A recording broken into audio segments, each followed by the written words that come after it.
Today's show is presented with limited commercial interruption, thanks to Memorial Gardens Insurance Services.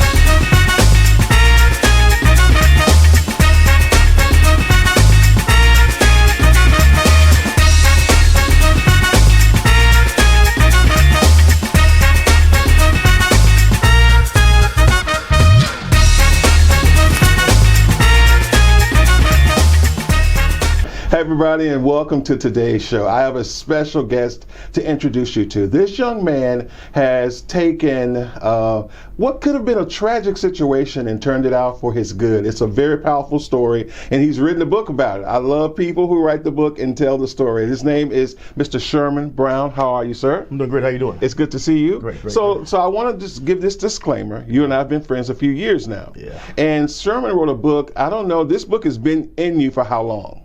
13 years. And you finally released it Last year. Yeah, last year. First of all, what took so long? I wanted to be very transparent. Mm-hmm. I wanted to take my time with it. Okay. I had a free ghostwriters, right? So I had to get the right one as well. Yeah. Yeah. This is a story. I'll be honest with you guys. This is a story of sort of a bad boy who started out a bad boy. Yeah. 1% of my life. 1%? Yeah, I'm just joking. Okay. So you write a book about your life, and who you are today. Mm-hmm. This book, and I've seen your story. I've heard the story. I've read the book, and I know where your life is today. But I wanted for the viewers, let's take them back and walk them down this memory lane. And we're going to start with the book, not just in your life, but let's go back. I want to ask you, in your life, were there things that led up to where this book started? Yes. Tell me about it. Yes. Things that led up to where this book started. Just realizing poverty. Mm-hmm. Realizing, at times we didn't have food to eat. You remember those times? I remember those times. I remember when the mice got my food before I got it. Wow. Okay. You know how when you go to the kitchen and you see some nibble on the food? Mm-hmm. Yeah. Really? I remember those days. I remember sleeping on the coffee table. So, siblings? Yes. And parents, both parents in the home or not? Well, I stayed with my grandmother. She had 15 kids. Mm-hmm. And my bed sometimes was a coffee table. Wow. It was like my bunk bed. Yeah. So what kind of processing going through your mind when you think about the way you're coming up? At the time of that, I thought it was normal. I really thought it was normal. I didn't really see anything different in it. I was happy. Yeah. But as I got grown, I'm like, whoa, I was in a situation. Mm-hmm. But that situation actually made me better, if that makes any sense. Well, I go back and I ask this particular question because I want to know, a lot of times when we get to a certain place in life, and whether it be good or bad, it sort of comes or stems from things that have happened in our past. It could be an abusive parent. It could be just not even realizing that there's a difference in life out there versus what we know life to be. Because I remember hearing our parents say things like, when we were living in the projects weren't the same like they are today. Right. So were there situations like that? Yeah, it was. Growing up, I was around a lot of violence in the hood, gunshots. That was on the regular. Yeah. I experienced all of that. I experienced, the arguing, the fighting, and the fussing. So did it seem normal? It seemed normal. All right. So let's talk about this story, The Bullet in Me. The Bullet in Me talks about an experience you had, because when I first heard about it, I really didn't know until I read the book of how it all actually happened. I thought maybe, just being honest, folks, I thought maybe you were just, selling drugs, doing something you had no business, and somebody retaliating against you. Right. But this is not the story. Nah, it's not the story. Go back and tell it to us. How did it start? How did it happen? How that happened, I met a best friend, met a guy. We became best friends, and we was together every day, all day. Rat. Yeah, rat boy. Together every day, all day. Yeah. And, I got into the drug life, but I was a shaky gangster. I wasn't hardcore. But why'd you get into it? I didn't have a choice. I just wanted enough to buy a pair of pants. I wanted enough to survive the next day. How old were you? I was 16. Wow. Yeah, 15, 16. Okay. Were you still in school? I dropped out of school. Okay. That was on the edge of me dropping out. So was it finding that you guys could do and accomplish more than what you thought an education meant? Because now you're obviously running with your friend. Y'all are doing your own thing. But even in school, because I was having the same clothes over and over again, I was one of those childs that wanted to be seen, but didn't really want to be seen. So like if we got different periods in school, so I'm the one making jokes, right? Because I don't want the kids to see my shoes.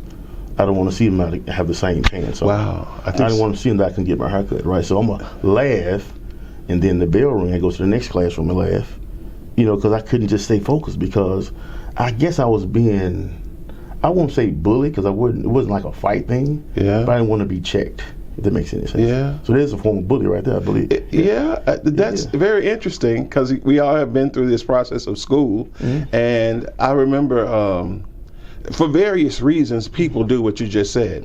They try to be the funny one, the one that makes everyone laugh, but at the same time, they're hiding other things. You're trying to turn the eye.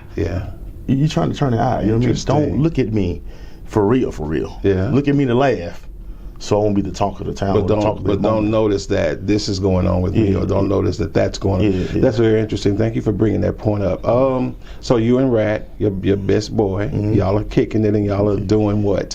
What we're doing, we were smoking some marijuana. Okay. Right? We was, and we did that, and we was riding down the street. And went over to this lady house, girl house, right? And she said, hey, I got this gun, can you put it together? So he put the gun together. So when he put the gun together, we both started playing with it. We just wasn't serious about it. We was both playing with the gun. And what I did, I said, quit playing. I ran in the bathroom. Okay, but you guys put the gun together. Didn't you all know if there were bullets or not in the? We knew there was a bullet in it. You knew? Yeah, we did. Yeah, we knew there was a bullet in it. Okay. Continue. But at that time, we had no idea that an incident like that would happen. So you all were smoking marijuana? Yeah. Playing with the gun? Playing with the gun. Yeah. Yeah, we were. I'm just trying to figure out what y'all think. I mean, that's why, because you always get people talk about the fear of just even playing with a gun, and people say, "Don't wave it at me." And I said those things. Yeah, I said those things. Quit playing. We said those things, but when you are in that moment, you're not thinking about the what ifs. You're just thinking about, hey, he gonna stop playing. That's it. But also too, what if you would? I thought maybe if I thought about it so many other ways. If I would have jumped in the air, I could have got a shot in the throat. If I was running and he pulled that trigger, I would have got shot in the back of the head, right? Yeah. So I thought about that as well. But what happened, I ran to the bathroom, and then I shut the door. Before or? Before. Before, okay. Before. So after probably about 20 seconds, I peeped through him, and I was like, he's gone now. He's right there. And he pulled the trigger. But he didn't really pull the trigger, because I had my ghostwriter to go talk to him, right? Honestly. This book that's why it took so long, because the truth is in the book. So you sent someone to actually talk to him to recount the moment again? Yeah. Was it different than what you thought it was? Yes, it was. Okay. I thought he pulled the trigger, because the trigger was so loose, it was a hair trigger. He barely touched the side of it. So he didn't pull it. Yeah. He touched the side of it. And when he was growing up, he told the writer, right, that my kids can buy a water gun, a BB gun, couldn't say gun. You know what I mean? It shook his life. It shook his life as well. Yeah. So here we are. He opened the door. And he touched the side of the bullet. The trigger. It went off. So the bullet went through my mouth. It went through my tongue, and it lodged right here. And it sits there right now to this day. Why didn't they remove it? Because it was hair. It was like a hair. The length of a hair to a blood vessel. It was that close to a blood vessel. I could have had eternal bleeding. Yeah. So it was a risk of surgeon to getting the bullet out. But this has now been how many years since this happened? Oh man, I'm 44. It happened. I was 18. Yeah. And so they never ever decided that there will become a time when they can remove it, or no? Or you decided? No, they told me there's a form of shell around it, right, of protection. But I was so happy for that, because that was my thorn in the side. Yeah. Whenever I feel down, it's a reminder. Yeah, whenever things going bad in my life, I just touch this right here, right, and that's my sense of hope. This knowing that I can make it through anything that I go through, if I can make it through something like this. Yeah. You're sitting there right now in my interview, and you can feel this bullet right there. And no troubles at the airport. Really? No troubles at all. When you go through, they never detect it? No, not at all. Wow. Not at all. Interesting, very interesting. All right, so listen, when we come back, we'll continue our conversation with Sherman Brown. He's got so much more to tell about after he was shot, because there was a lot of drama, and as he said, mama drama. Yeah, his mom was not happy. His family and friends were not happy. And what happened to Rat? We'll talk about it next. Stay right there.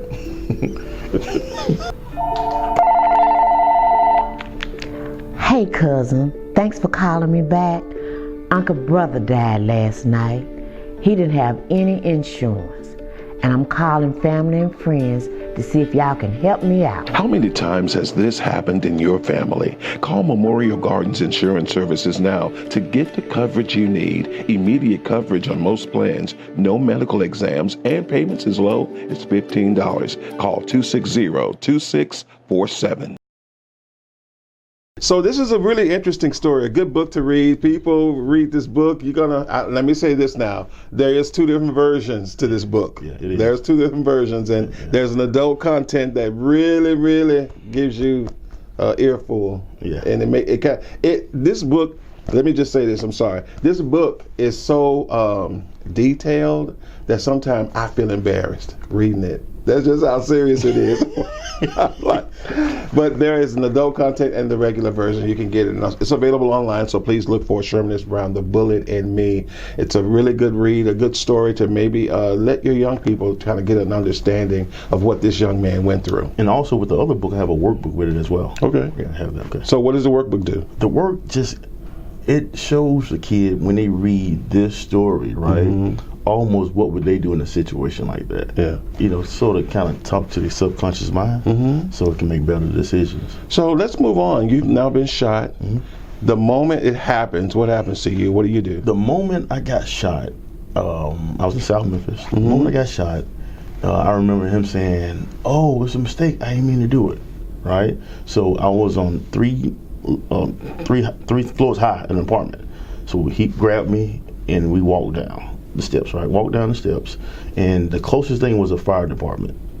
So he got me in the car. Wait a minute. Did you say anything though? Huh? I mean, you just been shot. Scream? Hey, Don't fall out? No, I didn't fall. Nothing? No, by the grace of God. Okay. Yeah, so he hold me, and we walk down the steps. We get in the car. He's driving like 100 miles an hour to the fire department. And at the time, I remember me sitting on the passenger side. I'm bleeding, and I spit out a piece of my tongue on the floor. Wow. And I was like, "You see what you did to me?" He said, "Man, I didn't know. It's a mistake. I didn't know." And I'm bleeding. And at that, I go to the fire department, and I go in there, I'm bleeding like from head. Profusely, yes. Yeah, bleeding. And the fire department took me to the med. And it would happen. Yeah. Wow, this is serious. So, you get to the hospital. Yeah, I got to the hospital. What did they say? Surgery? No surgery. But the ironic thing about that, because I was in the streets a little bit, I got to be true with it. I had some drugs on me. It wasn't a lot. It was probably $20 worth. Okay. Right, but I didn't want them to cut my clothes off of me, and then find the drugs, and then they handcuff me to the bed, and then I go to jail after that. Oh. I didn't want that to happen, right? So what'd you do? I gave them to my dad. And what did he say? He didn't say anything. When I got out, I asked him where it was. He said, I got. So I got back in bankruptcy. Yeah. Starting all over. Yes. Okay. We'll come back to that part. Let's just stay in the hospital right now. But in the hospital, they took me in, and I remember, because the first title of the book was "Lord, Thanks for the Gunshot."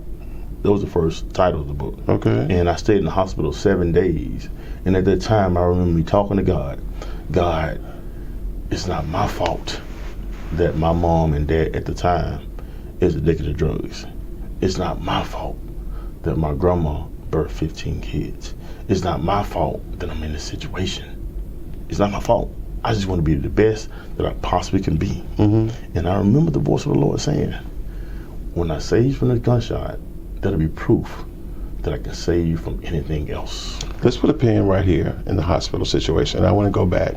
How do you reconcile the things that you just told me about? Your parents being on drugs, your grandmother obviously overwhelmed with a lot of children, which means that you are pretty much trying to find your own way. How do you reconcile that in your life, even today? Well, my mom, she's not on drugs anymore.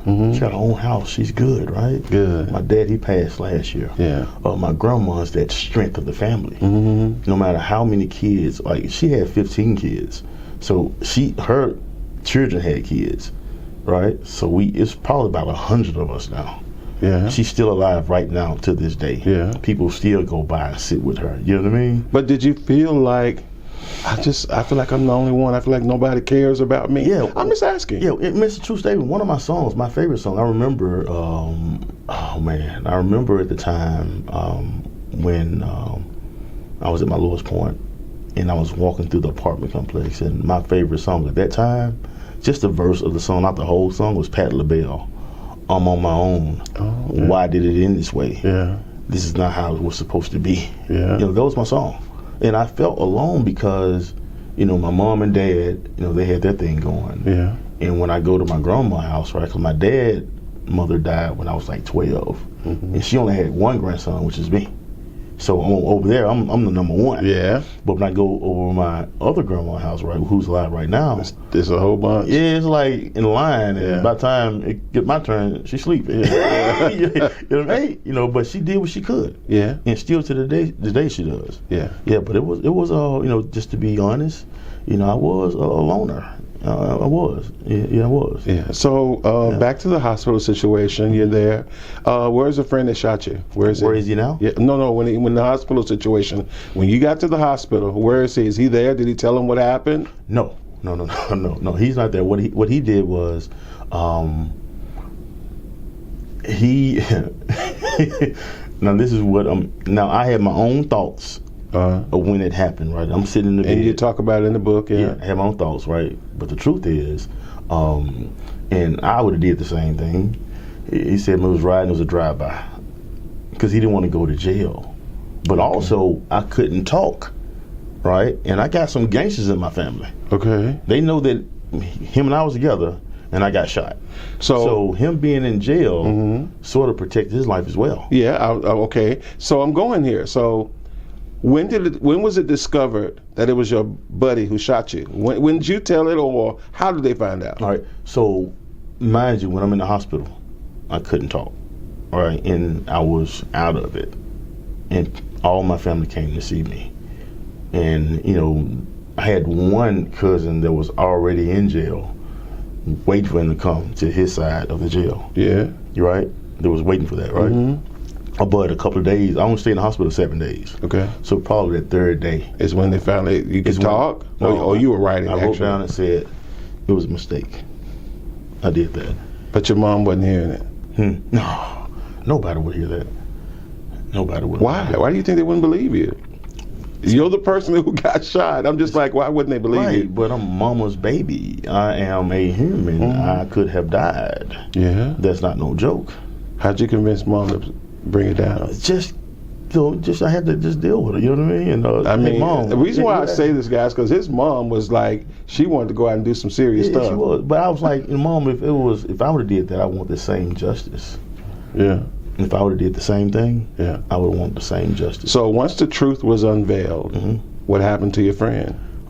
He's still around now. Did he tell them that he did it, or did he face incarceration or charges? No, they tried to press charges, but I dropped the charges. You did? I dropped the charges. So here's the question. Are you all friends today? Still friends right now. You are? Matter of fact, I see him. I'll probably see him 3 or 4 times a year. I went to his house last week. Yeah. What's up, man? And the thing about it, with that gunshot, I think it was supposed to be a way where both of us, right, kind of got into the, life of life, right? But he's very proud of me. You know what I mean? Yeah. Without a doubt, he know that we're friends. Yeah. And with me. But how long did it take? Because I can imagine guilt is there. I mean, regardless of whether an accident or not, he had the weapon in his hand that shot you. We never talked about it until I had my ghostwriter go talk to him. Yeah. We never talked about that. We'll see each other. We'll smile. Is it hard for you to talk about it? Not now, but at first it was very hard. Okay. It was very hard to talk about, because sometimes the devil get in me. Yeah. I ain't just all And righteous, you know what I mean? Yeah. You know what I mean? But, we cool. We cool. We cool. Right. We cool. I am human. We cool. So let's move forward now. You're healing. You're getting better. Mm-hmm. You get out of the hospital. What's the next phase in your life? Well, the next phase in my life, when I asked God, God told me that if I could save from the gunshot, I can save from anything else. Mm-hmm. And I got a job. No, before that, I went back to my neighborhood. And mind you, I was a high school dropout already. Yeah. And I had a friend of mine. I was like, hey, Sherman, I want to go to college. Yeah, this is interesting. I'm really trying to get there. Yeah. You said, you want to go to college? Yeah. I said, man, I can't go to college. I don't have a GED. None of that. Yeah. Right? He was like, I know somebody in the financial aid department that can get you in. So, and it was Lamar Northern College. I got to say, I love Lamar Northern College. Okay. Yeah, I was up there last week. I love that school, right? But this is symbolic to somebody that doesn't have a felony get a job at a warehouse or a job, right? You fill the application out and you say that I don't have a felony.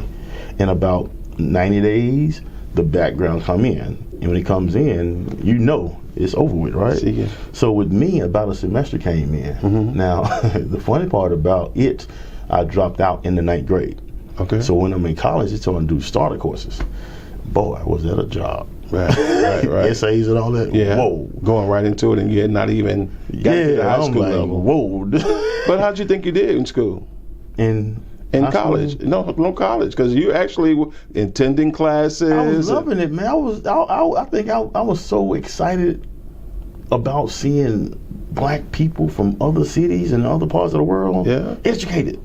Plus us. Mm-hmm. I was happy to see that. I was like, man, are we intelligent? It's so, yeah. I love that. But So how many years you stayed in Lamar North? I only stayed there like a couple semesters. Okay, couple semesters, and you got a call from somebody in the admissions office and said, And they said, we need to see you. Yeah, they said it was like the job. It was like, hey, Sherman Brown, come to the office. Okay. Oh, and I sat there, and I remember it like yesterday. Mm-hmm. He pulled the records. He said, I don't see a GED. I don't see a high school diploma or ACT scores. How did you get in here? And my heart just dropped. Yeah. He said, because of your boldness, you can stay. But what he said to the admissions counselor will surprise you. Next. Today's show is presented with limited commercial interruption, thanks to Memorial Gardens Insurance Services. Welcome back. We're talking to my friend Sherman S. Brown. He is an entrepreneur. I'll tell you about what he's doing today, but we're talking and diving into his life story that he put in book. This is called The Bullet in Me by Sherman S. Brown. Available everywhere. Check it out online. Get it and get inspired behind this man's life. So we're talking about you getting into school illegally. Mm-hmm. They call you in admissions and say, come sit down, talk to us because some stuff is missing and we need to know where's your GED, high school. And so when he confronted you, what did he say to you when he confronted you? He was like, and when he told me that, like I said, he just said, you can stay. And so when he said that you can go on and continue, he was going to let you finish college, you said, I'm good.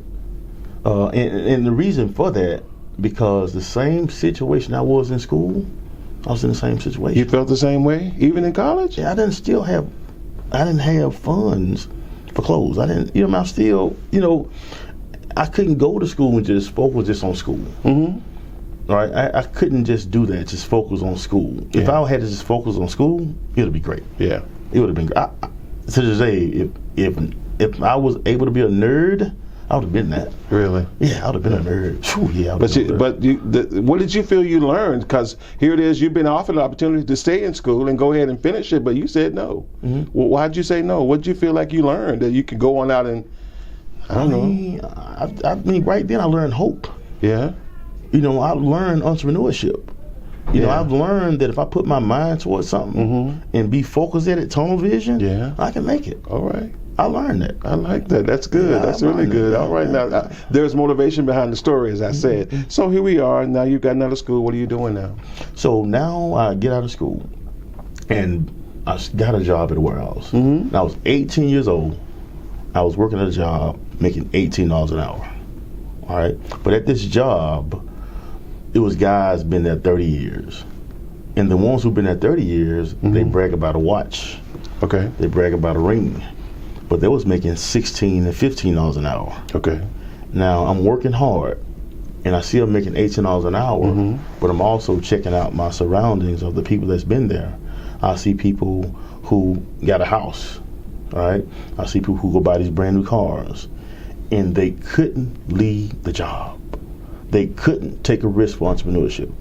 Yeah, because I mean, that's the whole life is tied into that job. Yeah. So I was like, this is a trap.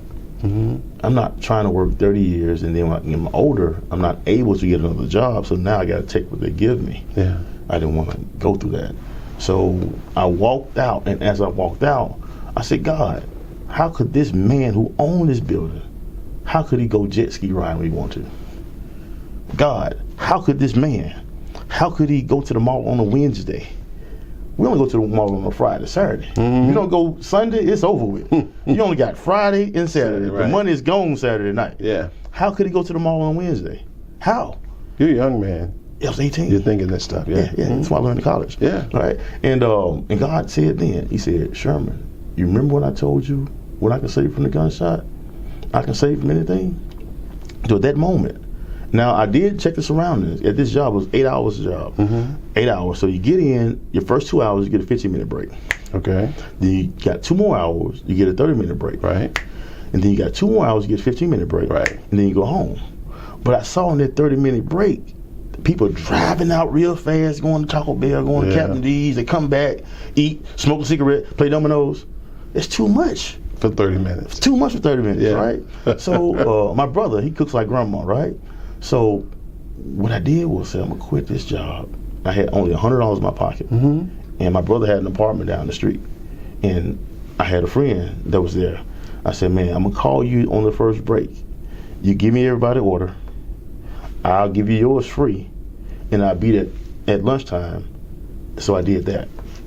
And I delivered food right there at time. So now they got the food. They was able to sit back and play dominoes. They was able to smoke a cigarette. Running out. No running out. You know? Wow. You know what I mean? I was like, that's awesome. This is cool. And I started there. And that grew from an apartment. Then I was passing out flyers up and down the street. And I got to be frank with you, it was on Rains and Mill Branch. Okay. Right across the street from Pete Mitchell and Lawrence Johnson and right there at Rains and Mill Branch. And I just passed out flyers up and down the street.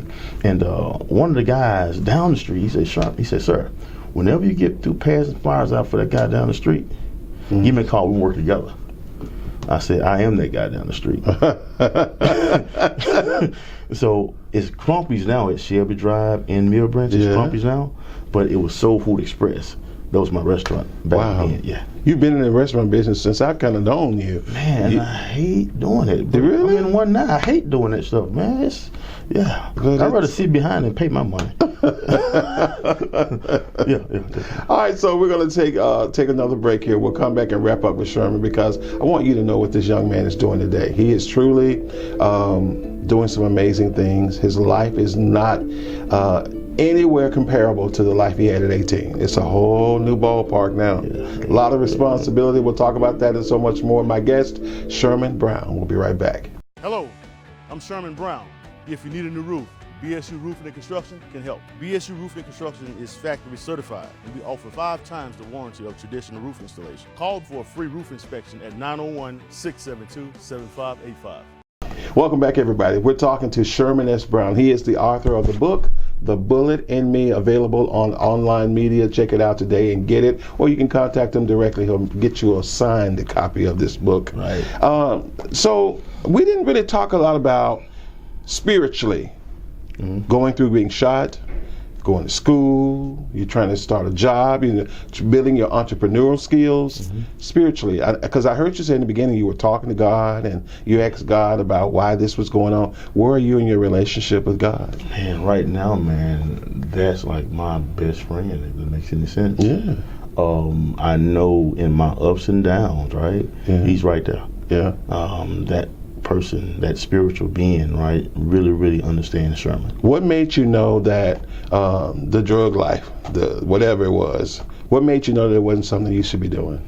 I mean, I try to have vision in everything that I do. Mm-hmm. So even looking at that realm, I see the outcome, right? You know, I mean, that don't last long at all. Yeah. You know, it just wasn't me. Mm-hmm. You know, I was a gangster, but I was a shaky gangster. You know what I mean? Gangster. Yeah, I was a shaky gangster. Yeah. You know what I mean? You wanted to try something, but you knew you were scared too at the same time. Yeah. Well, it's good that you found your way home. Yeah. You found your way home in your life. So here you are today. Mm-hmm. We're talking 2019. Yeah.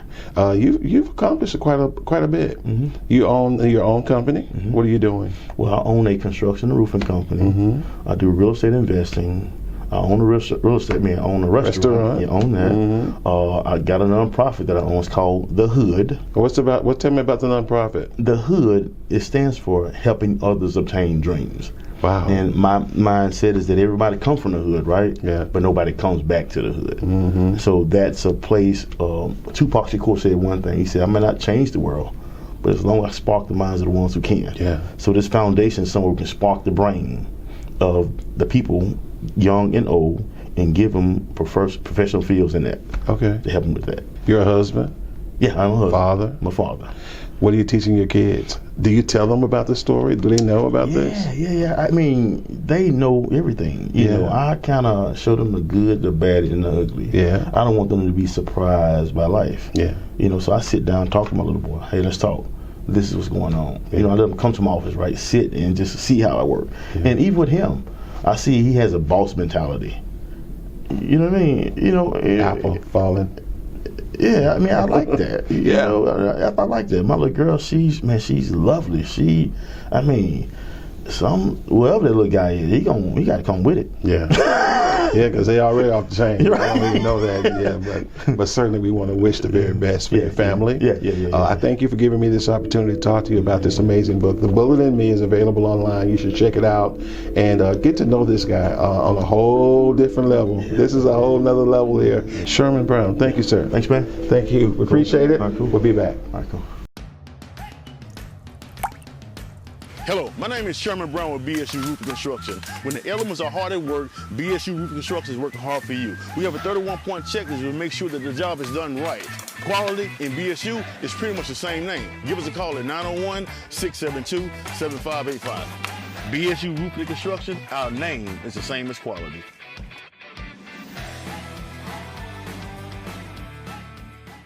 Hey Dewayne, this is Cedric Thomas in the city of Memphis, in the heart of Orange Mound. And you have given me the great task to find the best foods in Memphis. And I think we're gonna start with the tamales. And when you look up here at this side, I think we have found it, Pop's Original Tamales.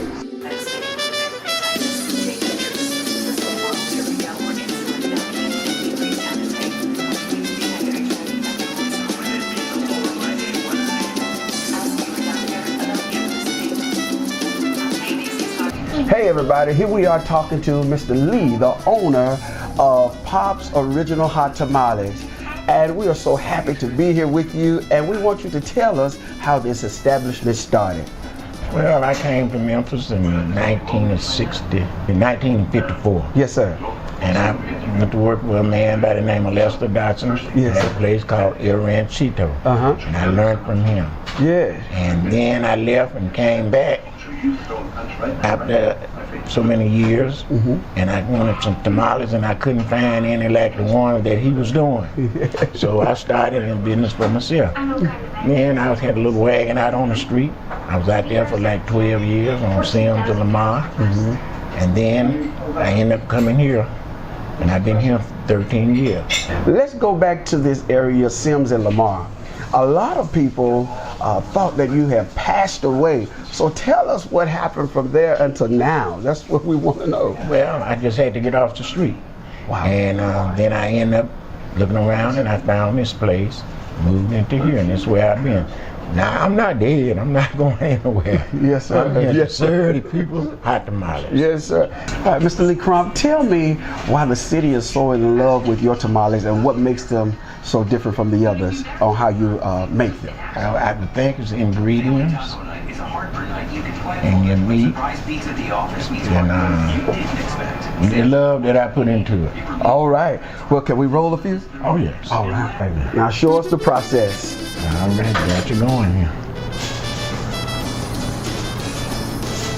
So tell me a little about what you're doing now. Well, this is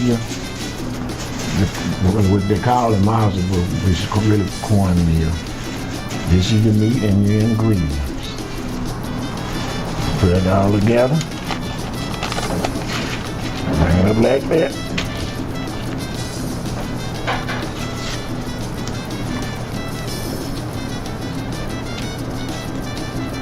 There you go. Wow. It's simple. You're used to it. How many can you roll in a day, Mr. Crumb? If I don't stop to do anything, it's probably 1,000. 1,000 in a day. Yeah. 1,000. Wow. But you can't tell the difference by looking at it because the math is just the hot pepper in it. That's the only difference. Oh, okay. All right. Gave everything else the same. Yes. I tell you, I am myself anxious to taste one of these tamales because I haven't tasted them in a while. Okay. And we didn't know that you was just located over here. Thank you, enjoy. Now is my time to taste a bit. Woo. Boy. I wish I could have did it the old school way, just squeeze it right on out. You could have. I couldn't. You know, people still do it. They still do it. Yeah, a lot of them. I don't want no fault. All right, here we go. I don't know spoon.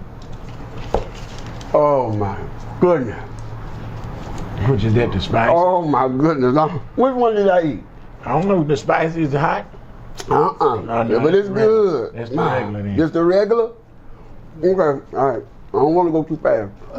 Let me taste this here. My. Now, let's see which one this is. Oh my. Here we go. Go for it. Oh.